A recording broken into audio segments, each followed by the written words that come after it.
Hello and welcome to dear students. आज का जो हमारा चैप्टर होगा वो है वर्क, एनर्जी एंड पावर।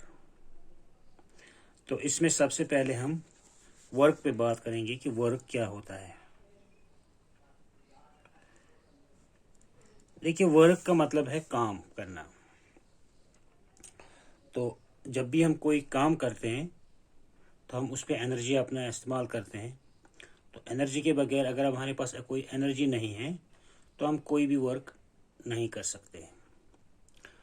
तो डेली लाइफ में आप तो बहुत सारे काम करते होंगे, बहुत सारी चीज़ों पे अपनी एनर्जी को इस्तेमाल करते होंगे, लेकिन फिजिक्स में वर्क हम तभी मानते हैं कि वर्क डन हुआ जब आप किसी ऑब्जेक्ट को डिस्प्लेस करते हैं एक जगह से दूसरी जगह पर।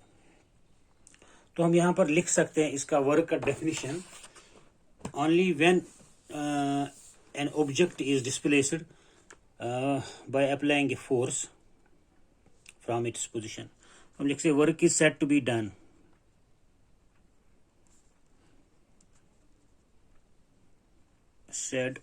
done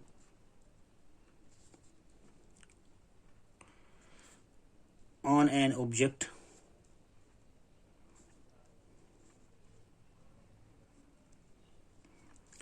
when the object is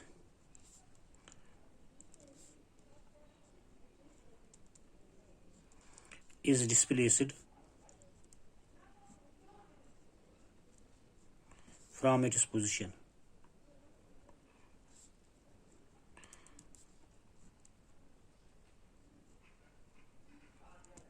तो जब आप किसी ऑब्जेक्ट को उसकी पोजीशन से डिस्प्लेस करते हैं तब हम कहेंगे कि वर्क हुआ है। तो अगर किसी ऑब्जेक्ट पे आप फोर्स अप्लाई कर रहे हैं तो वो ऑब्जेक्ट डिस्प्लेस नहीं हो रहा है तो वर्क डन जो है वो 0 है।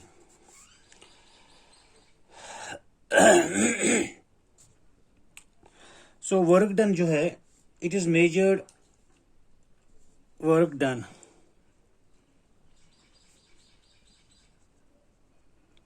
इज इक्वल टू, या it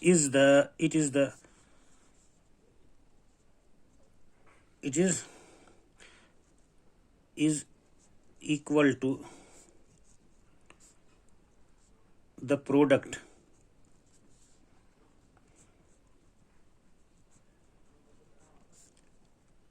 ऑफ कितना वर्क डन हुआ। मैग्नीट्यूड ऑफ वर्क डन किसके बराबर होता है कि आपने कितना फोर्स अप्लाई किया और वो ऑब्जेक्ट कितना डिस्प्लेस हुआ, उन दो चीज़ों का प्रोडक्ट। मतलब आपने फोर्स लगा दिया और एक ऑब्जेक्ट डिस्प्लेस हुआ, आपने जो फोर्स लगा दिया उसका और जितना डिस्प्लेस हुआ उन दो का प्रोडक्ट, उतना वर्क डन हुआ, is equal to the product of the displacement, product of the force applied and the displacement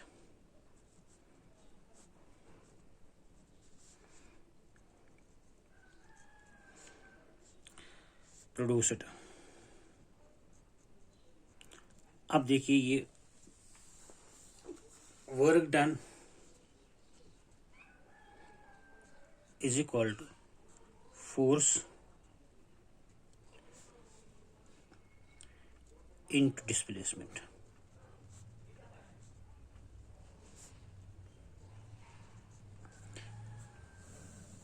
यहां पर मैं थोड़ा सा और आपको बता दूं। देखिए, अगर ये एक ऑब्जेक्ट है, फॉर एग्जांपल,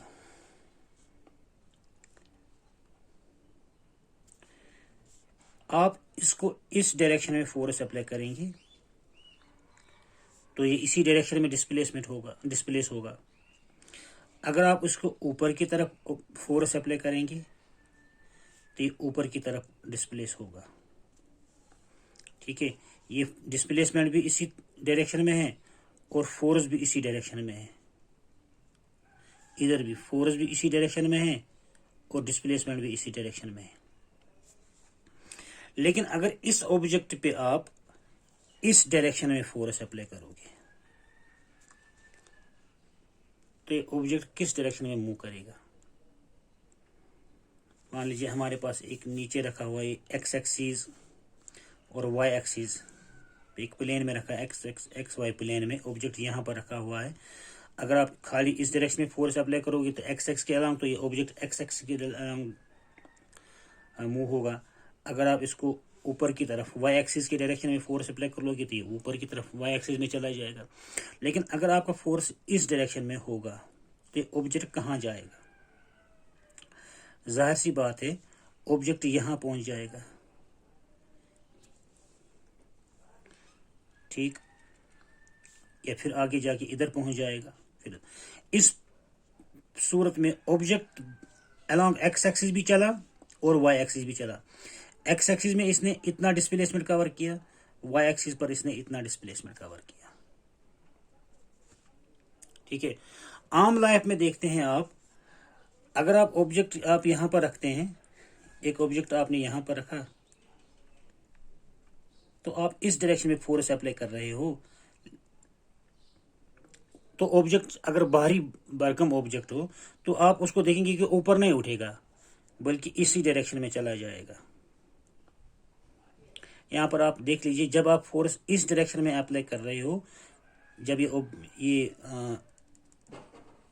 ऑब्जेक्ट जो है ऊपर की तरफ उठा, बीच में चला गया, इन एक्स और वाई एक्सिस दोनों डिस्टेंस इसने डिस्प्लेसमेंट इसने कवर की, एक्स एक्सिस वाली भी और वाई एक्सिस वाली भी। तो आप यहां पर देख लीजिए, आपके फोर्स के दो पार्ट्स है, कुछ फोर्स का हिस्सा इस डायरेक्शन में है और फोर्स का कुछ हिस्सा इस डायरेक्शन में है। ये फोर्स एफ मान लीजिए, इसका जो ये पार्ट है अलोंग एक्स एक्सिस, इसको हम कहेंगे एफ कॉस थीटा, और ये कंपोनेंट जो है जिसकी वजह से ऑब्जेक्ट ऊपर की तरफ उठा, इसको हम कहेंगे एफ साइन थीटा। तो हमारा फोर्स एफ है, इसके दो पार्ट्स है, क्योंकि अब देखिए ये ऑब्जेक्ट जो है ये दोनों डायरेक्शन में चला, एक्स एक्सिस भी चला और वाई डायरेक्शन में भी चला। तो ये फोर्स जो इसको एक्स डायरेक्शन में ले जा रहा है उसको हम कहेंगे फोर्स का कॉस कंपोनेंट, फोर्स का वो पार्ट जो कॉस थीटा बनाता है इसके साथ। और ये वाला जो फोर्स है इसको हम कहेंगे फोर्स का साइन कंपोनेंट। तो इसके बारे में आप अगली क्लास में पढ़ेंगे, ये फोर्स के दो कंपोनेंट्स क्यों होते हैं।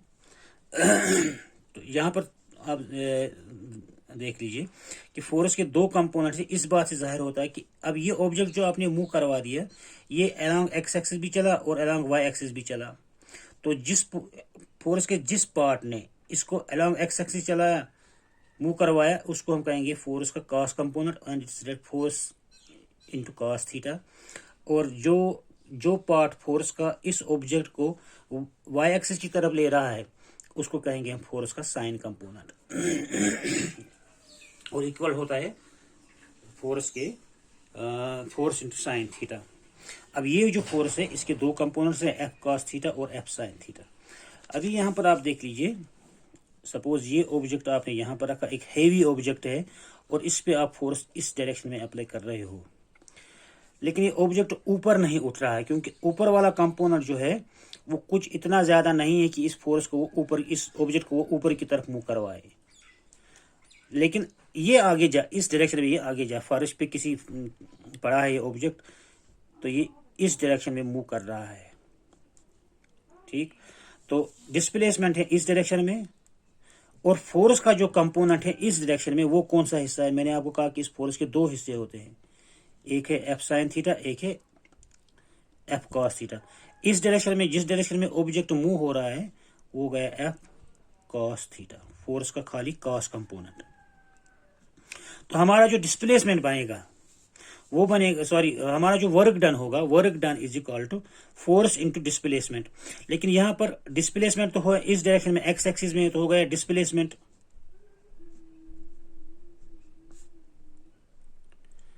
इनटू फोर्स का वो कंपोनेंट जो डिस्प्लेसमेंट की डायरेक्शन में है। डिस्प्लेसमेंट इस डायरेक्शन में है और इस डायरेक्शन में कौन सा कंपोनेंट है फोर्स का, एफ कॉस थीटा। तो यहां पर लिखेंगे it is force into F cos theta. तो हमारा वर्क डन का ये बन जाता है डेफिनेशन। इस हिस्से से क्या बनेगा, work done is equal to the product of displacement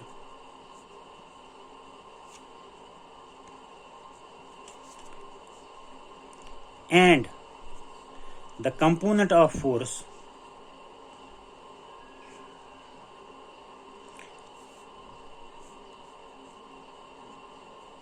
along the direction of displacement, along displacement। तो हम लिखेंगे force work done is equal to force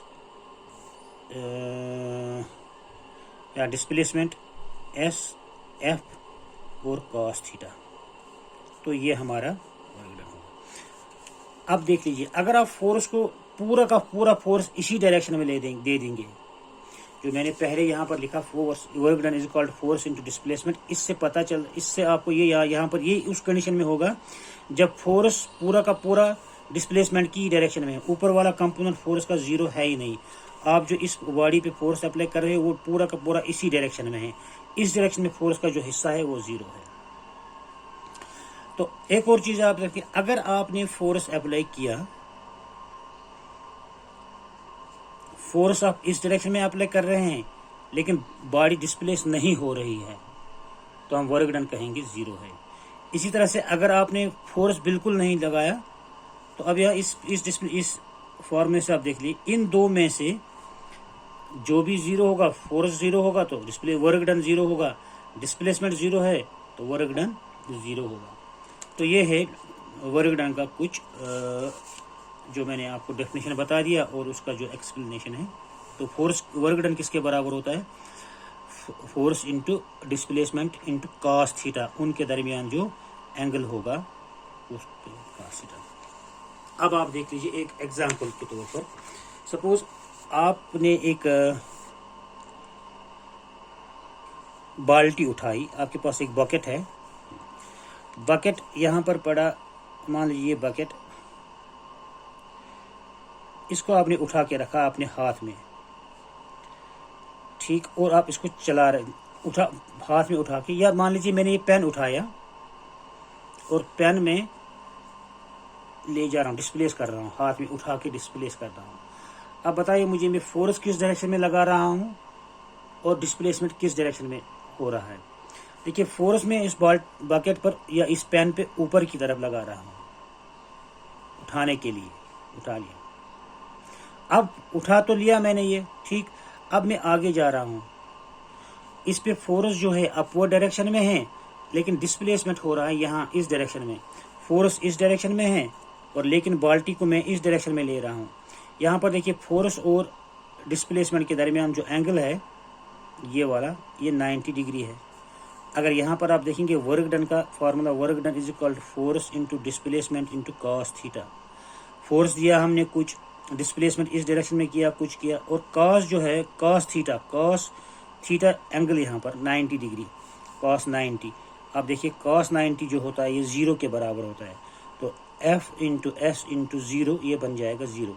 तो इस केस में आपका वर्क डन जो है वो जीरो हो रहा है। कि अगर आपने सर पे कोई टोकरी ली है तो आप लेके चल रहे हैं, सर पे टोकरी रखकर आप चल रहे हैं, तो आप टोकरी को डिस्प्लेस तो कर रहे हैं लेकिन उसका फोर्स जो है वो तो डाउनवर्ड्स है या अपवर्ड्स, आप उसको होल्ड करके रखे हुए हैं, तो उस सूरत में वर्क डन जीरो होगा। तो work done can be zero, work done can be zero, positive और नेगेटिव। वर्क डन नेगेटिव भी हो सकता है।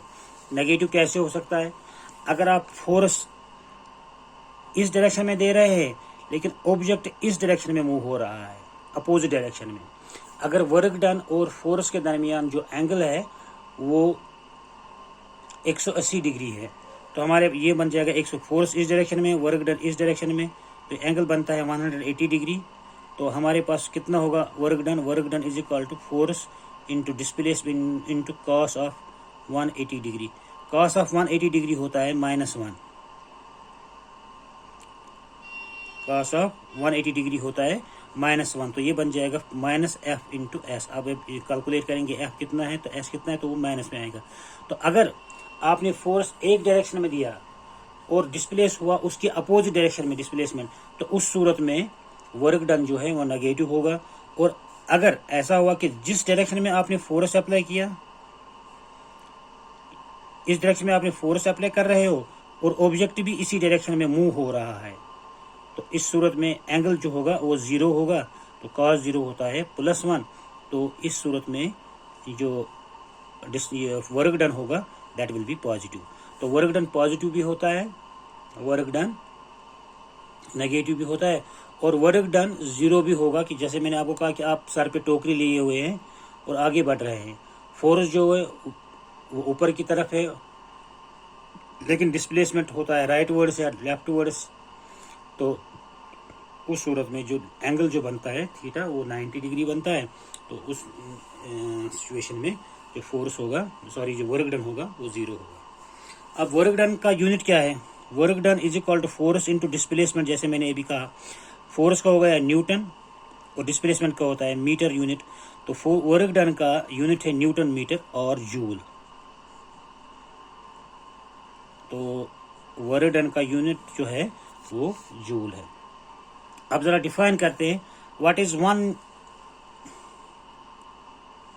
Define 1 joule of work done. तो आप लिख सकते हैं इसको, देखिए वर्क डन होता है फोर्स इंटू डिस्प्लेसमेंट। अगर फोर्स भी 1 न्यूटन है, डिस्प्लेसमेंट भी 1 मीटर है, तो वर्क डन हो गया 1 इंटू 1, तो हो गया 1 जूल। किस सूरत में ये 1 जूल बनेगा, जब फोर्स भी 1 न्यूटन होगा और डिस्प्लेसमेंट भी 1 मीटर होगा, तब इस सूरत में वर्क डन बनता है 1 जूल। तो हम यहाँ पर लिखेंगे work is said to be, work done is equal to 1 joule when a body is moved by 1 meter, when a body is moved by 1 meter on applying a force of 1 Newton, तब होगा work done 1 joule. क्या मैंने लिखा कि अगर आप किसी body पर 1 जूल फोर्स अप्लाई कर रहे हो और उसका जो डिस्प्लेसमेंट हो रहा है वो 1 मीटर हो रहा है, तो 1 जूल फोर्स अप्लाई करने पर बॉडी डिस्प्लेस हो गई 1 मीटर, तो उस सूरत में जो वर्क डन होगा दैट विल बी 1 जूल। यहाँ पर एक और बात आप याद रखिए, वर्क डन जो है वो एक स्केलर क्वांटिटी है। Work done is a scalar. अब देखिए इसी वर्क डन पे जो डेफिनेशन में हमने लिखा दिया, इसके बेस पर जो कुछ क्वेश्चंस आपके दिए हैं बुक के अंदर, इन टेक्स्ट क्वेश्चंस जो है डिफरेंट पेज पे जो छोटे छोटे क्वेश्चंस दिए होते हैं, उनमें से हम देख लेंगे। शायद पेज नंबर 3 पर एक क्वेश्चन आपका है, आप देख ध्यान से, बुक के टेक्स्ट बुक के पेज नंबर 3 पर क्वेश्चन मैं पढ़ता हूं, वो डिफरेंट पेज पर भी हो सकता है।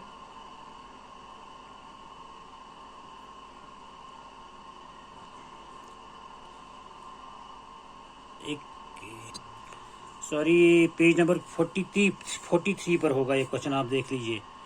कोई और पेज भी हो सकता है, किसी बुक के डिफरेंट पेज पर है ये, लेकिन क्वेश्चन में पढ़ता हूँ, आप देख लीजिए। A force of 7 Newton acts on an object. किसी ऑब्जेक्ट पर हम एक फोर्स अप्लाई कर रहे हैं 7 न्यूटन का। द डिस्प्लेसमेंट इज से 8 मीटर्स। तो उस जो ऑब्जेक्ट जो डिस्प्लेस हो रहा है वो 8 मीटर डिस्प्लेसमेंट उसका हो रहा है, यानी कि 8 मीटर तक वो मूव कर रहा है। फोर्स कितना हमने किया 7 newton in the direction of the force. Let us take if it that the force acts on the object through a displacement, what is the work done। आपको बता रहा है कि ये आपका एक ऑब्जेक्ट है, इस पे आप एक फोर्स लगा रहे हो 7 न्यूटन का, तो ये ऑब्जेक्ट मूव हो रहा है इसी डायरेक्शन में जिस डायरेक्शन में आप फोर्स अप्लाई कर रहे हो। तो ये पहुंच रहा है यहाँ पर, ये डिस्टेंस जो है ये 8 मीटर की है। आप देख लीजिए फोर्स जो है उसी डायरेक्शन में है जिस डायरेक्शन में डिस्प्लेसमेंट हो रहा है, तो यहाँ पर थीटा होगा 0 डिग्री का। तो आपको बताना है कि इसमें जो है वर्क डन कितना हुआ। तो वर्क डन होगा is equal to force into displacement.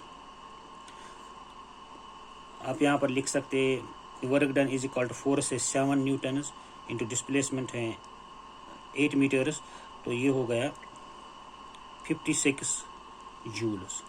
तो वर्क डन इज 56 जूल्स। इसी पेज पर है एक और question, what do you say that work is, when do you say that work is done. आप कब कह सकते हैं कि वर्क डन हुआ है। तो आप उसी सूरत में वर्क डन करेंगे कि when the body is moved by an force applied force. Question number 2 है ये, when a body is displaced. इसको आप लिख लेना अपनी नोटबुक पर, body is displaced by applying a force, work is said to be done.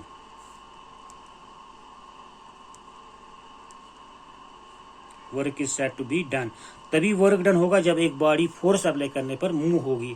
तो ये दूसरा क्वेश्चन। तीसरा क्वेश्चन आप देख लीजिए, इसी पेज पर है शायद, 44 पर है शायद। Right an expression for the work done when a force is acting on an object in the direction of. तो यही एक्सप्रेशन लिखना है, ये जो मैंने आपको यहाँ पर लिखा वर्क डन का जो डेफिनेशन है, work is said to be done when an object is moved. वो जो मैंने पहले डिस्प्लेसमेंट वो डेफिनेशन लिखा है वही आप लिखेंगे इस क्वेश्चन का। अच्छा, इसके बाद एक और क्वेश्चन है, डिफाइन 1 जूल ऑफ वर्क। ये जो भी मैंने लिखवाया 1 जूल ऑफ वर्क क्या है, इन पूरों का आप सबका आप पूरा नोट लिखेंगे, अपनी नोटबुक पर लिखेंगे। तो एक और क्वेश्चन है, a pair of blocks exert a force of 140 Newton. ये एक और क्वेश्चन है, एक